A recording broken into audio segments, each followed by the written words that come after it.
In 1982, Honda unleashed a motorcycle that seemed to have arrived from the future. It had a computer for a brain, a turbocharger that could spin at incredible speeds, space-age suspension, and a full fairing that looked pulled from a sci-fi movie. It was a machine that should have changed everything, but it didn't. So, how did Honda's engineering masterpiece, a motorcycle so advanced it took the world by storm, become a commercial disaster? This is the tragic, brilliant tale of the Honda CX500 Turbo. To get your head around just how alien this bike was, you have to picture the motorcycle landscape of the early 1980s. Bikes were, for the most part, beautifully simple, analog creatures. They had carburetors, air-cooled engines, and tech that a reasonably skilled owner could fix in their own garage. Then, this thing landed. Displayed for the first time at the Cologne International Motorcycle Show in 1980, it sent a shockwave through the industry. It wasn't just an evolution, it was a revolution on two wheels. The CX500 Turbo was a showcase of technology that wouldn't become mainstream for decades. It featured one of the earliest and most advanced computerized fuel injection systems on a production bike. A complex digital brain that made the carburetors on other bikes look like stone tools. It was a rolling tech lab, a statement of engineering dominance that promised the power of a heavyweight leader bike from a modest middleweight engine. It was, by all accounts, a work of sheer genius. So why did it fail? Why did this motorcycle, which was so far ahead of its time, sell in such small numbers that it was discontinued after just 1 year? To find the answer, we have to go back to the beginning, to a problem Honda was determined to solve, and to an unlikely hero they chose for the job. Picture it, the late 1970s. Honda is the undisputed king of the motorcycle world, a manufacturing titan that built its empire on reliability and innovation. But the ground was shifting. Governments were introducing stricter emissions regulations while the market was locked in a horsepower war. Riders craved speed, and the easy answer was bigger, thirstier engines. The goal was audacious: create a bike with the thrilling performance of a 1,000 cubic centimeter machine, but the efficiency and smaller footprint of a 500 cubic centimeter engine. It was a mission to reconcile two opposing forces: power and responsibility. To do this, they needed a platform to build upon. And the one they chose was, to put it mildly, a surprise. Enter the Honda CX500. Launched in 1978, the standard CX500 was a dependable, if uninspiring, workhorse. It was a quirky machine with a liquid-cooled, longitudinally mounted 80-degree V-twin engine, a layout more common in European brands. It had a reliable shaft drive and was one of the first bikes to use tubeless tires. But with only about 50 horsepower, it was no performance icon. It was a commuter, a courier's tool. In some circles, it was affectionately, or perhaps not so affectionately, nicknamed the plastic maggot for its unusual styling. So why on earth would Honda choose this plodding, peculiar motorcycle as the foundation for their futuristic superbike? Where a rider saw a dull commuter, Honda's engineers, led by the visionary Kazuo Inoue, saw potential. They saw a collection of key attributes that made the plastic maggot the perfect candidate for their grand experiment. First, and most critically, was the liquid cooling. The engineers knew that adding a turbocharger would generate a massive amount of heat, and an air-cooled engine wouldn't survive the stress. The CX500's radiator and water-based cooling system were non-negotiable. Second, the V-twin engine's layout provided a perfect empty space in the valley between the two cylinders. This was prime real estate where the turbo unit and its complex plumbing could be nestled, keeping the package relatively compact. Finally, the engine itself was famously over-engineered. The crankcase and cylinder walls were incredibly thick and strong, designed to be a stressed member of the frame. This inherent toughness meant the engine could, with key reinforcements, handle the massive internal pressures of turbocharging without grenading itself. Honda's engineers calculated that the block was strong enough to withstand the nearly doubled horsepower they aimed to produce. And so the mission was set. Honda would take one of its most pedestrian motorcycles and transform it into a technological flagship.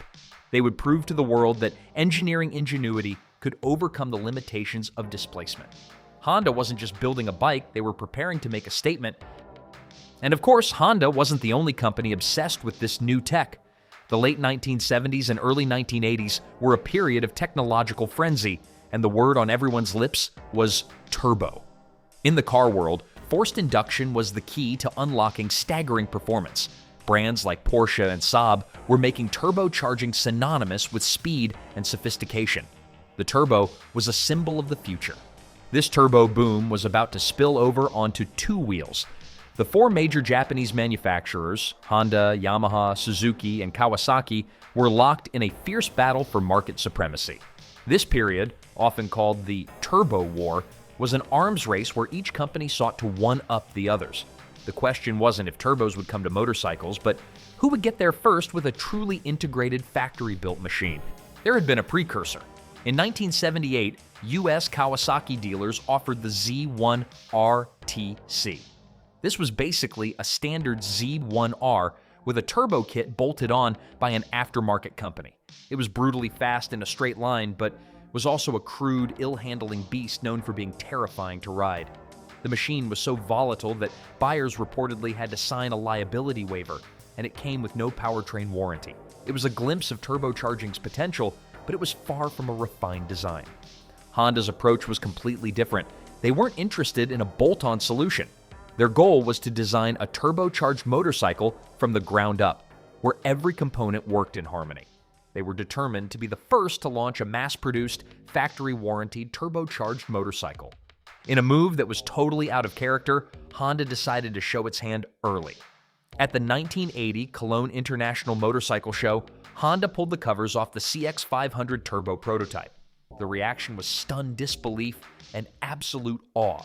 The public and press were looking at something that seemed to have leaped a decade into the future.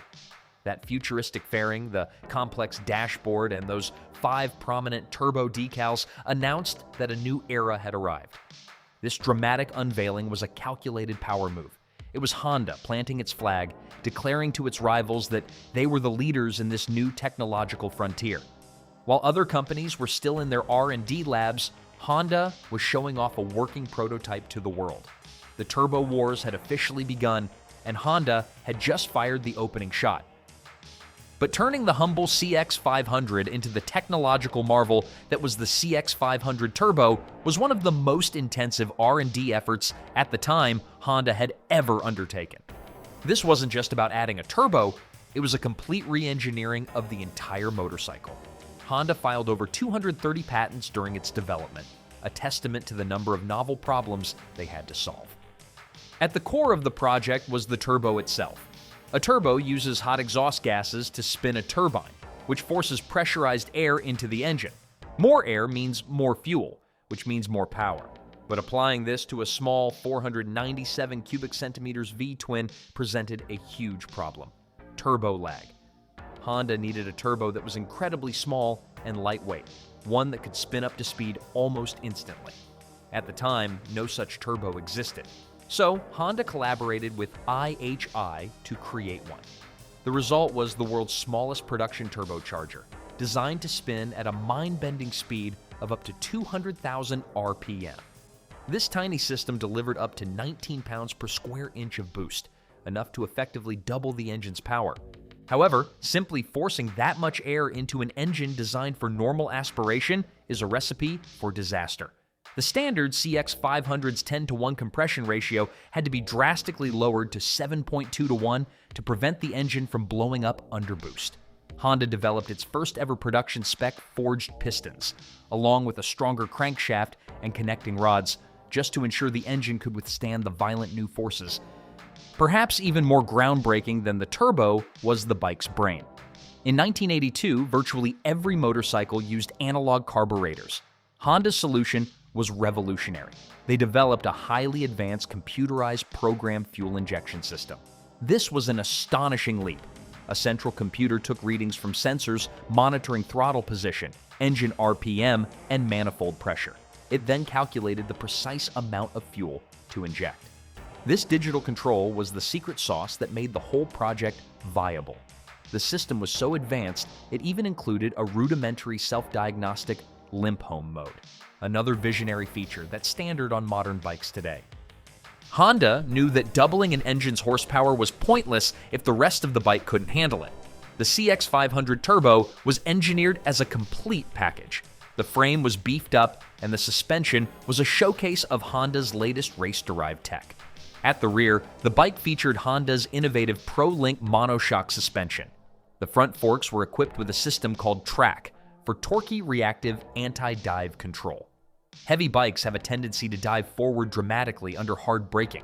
The Track system linked the front brake calipers to the fork's internal valving, activating a mechanism that increased compression damping to reduce front-end dive and keep the bike more stable. The bike's aesthetics were dictated by function. The large wind tunnel-tested fairing provided excellent high-speed stability and housed a sophisticated instrument console that looked like it belonged in a jet fighter. From its forged pistons to its anti-dive forks, the CX500 Turbo was a rolling tech lab. The result was a motorcycle that, on paper, was an undisputed masterpiece. But the real world and the open road would tell a different story. Riding the Honda CX500 Turbo was an experience of profound duality. It was a machine with a split personality, a Dr. Jekyll and Mr. Hyde on two wheels, and the switch between them was both its greatest thrill and its biggest flaw. That flaw had a name: turbo lag. Despite Honda's heroic efforts, the laws of physics couldn't be entirely overcome. The low 7.2-to-1 compression ratio meant that when the engine was off boost at low RPM, typically below 4,000 RPM, it felt lethargic and gutless. The bike weighed a substantial 570 pounds with a half tank of fuel, and off boost, the engine struggled to move that mass with any urgency. You'd feel a pang of disappointment. Is this it? And then it happens. As the tachometer needle swept past 4,000 RPM, the bike's character changed in an instant. The tiny IHI Turbo spooled up, and 19 pounds per square inch of compressed air flooded the cylinders. The transition wasn't smooth. It was a sudden, violent explosion of power. The bike surged forward with an addictive, exhilarating rush as all 82 horses arrived at once. On an open highway, this Mr. Hyde personality was intoxicating, pushing the bike toward its top speed of over 120 miles per hour. However, this light switch power delivery, so thrilling in a straight line, became a liability on a twisty road. Imagine leaning the bike into a corner. If you misjudged your RPM and crossed the boost threshold mid-turn, that sudden surge of power to the rear wheel could instantly overwhelm the tire's grip. It took immense skill and concentration to ride the CX500 Turbo quickly and smoothly. The sheer weight was another significant part of its flawed reality. While stable at speed, it could never be described as nimble. Then there was the heat radiating from the red-hot turbine, and of course, the sound. At low revs, you heard the V-twins burble, but as you opened the throttle, a new sound entered the mix, the high-pitched whistle of the turbo spooling up, the sound of the future. But it was a future that came with compromises. For all its engineering brilliance, the Honda CX500 Turbo was a commercial failure. Honda produced the bike for just one model year, 1982, with only around 5,000 units estimated to have been built worldwide. The reasons for its downfall were as complex as the motorcycle itself. The first and most significant barrier was its price. In 1982, the CX500 Turbo carried a hefty price tag of around $4,900. For comparison, a buyer could get a Suzuki GS 1100E, a bigger, more powerful, and in many ways, faster motorcycle for significantly less. Many riders simply weren't willing to pay a premium for complexity when raw power was cheaper. That complexity was the second nail in its coffin. The CX500 Turbo was intimidating to own and maintain. Dealership mechanics were used to simple engines and carburetors. This new machine, with its computerized fuel injection and labyrinth of plumbing, was alien. Specialized training was required, making repairs expensive and time-consuming. The bike's electrical stator became a known weak point, and replacing it was a nightmare job that required dropping the entire engine from the frame. Third, the turbo fad that had seemed so potent in 1980 was already fading by 1982. Honda's rivals quickly followed with their own turbo bikes: the Yamaha XJ650 Turbo, the Suzuki XN85, and the Kawasaki GPZ 750 Turbo. But the public's excitement was short-lived. riders were discovering that the thrill of turbocharged power came with the significant downsides of lag, weight, and complexity. The final blow came from a new generation of superbikes. In 1984, Kawasaki released the GPZ 900R Ninja. This was a game changer. It was liquid-cooled, had a powerful 16-valve inline-4 engine, and wrapped it all in a lightweight chassis. It made over 100 horsepower, reliably and smoothly, with none of the lag of the turbo bikes. The Ninja was the future the turbos had promised, delivered in a far more elegant and effective package. The market had moved on. Honda tried to salvage the project. In 1983, they released the CX650 Turbo. With a larger 673 cubic centimeters engine, a slightly higher 7.8 to 1 compression ratio, and revised fueling, it was a significant improvement. Power jumped to 100 horsepower, and the dreaded turbo lag was drastically reduced. By all accounts, the CX650 Turbo was the machine the 500 should have been. But it was too little, too late. The economy had slumped, and after building only 1,777 units, Honda pulled the plug on the CX650 Turbo and their two-wheeled turbo experiment. The story of the Honda CX500 Turbo is the story of a glorious failure. It was a technological solution in search of a problem. Too heavy, too complex, and too expensive for the market it was born into. Its performance, while thrilling, was flawed by the very technology that made it special. Commercially, it was a disaster. And yet, its legacy is undeniable. The CX500 Turbo stands as a monument to Honda's willingness to take massive engineering risks, to push the boundaries of what is possible simply because they can. It was a corporate flex of engineering muscle that put the entire industry on notice. More importantly, the technologies pioneered on this bike paved the way for the future. The computerized fuel injection system is a direct ancestor of the technology that powers every modern production motorcycle. The lessons learned about managing heat, power, and electronics laid the groundwork for decades of innovation. Today, the CX500 Turbo is a prized collector's item, a rare and fascinating piece of motorcycling history. It's cherished not for its outright speed, but for its audacity. It represents a brief, brilliant moment in time when a manufacturer dared to dream in chrome, plastic, and boost pressure. It is the ultimate tragic genius, a masterpiece of engineering that the world simply wasn't ready for. So, what's your take? Was the CX500 Turbo a misunderstood genius or a brilliant but misguided folly? Let us know your thoughts in the comments below. And if you enjoy these deep dives into motorcycle history, make sure to subscribe and hit that notification bell so you don't miss the next video. Until next time, ride safe, ride smart, and I'll see you on the next ride.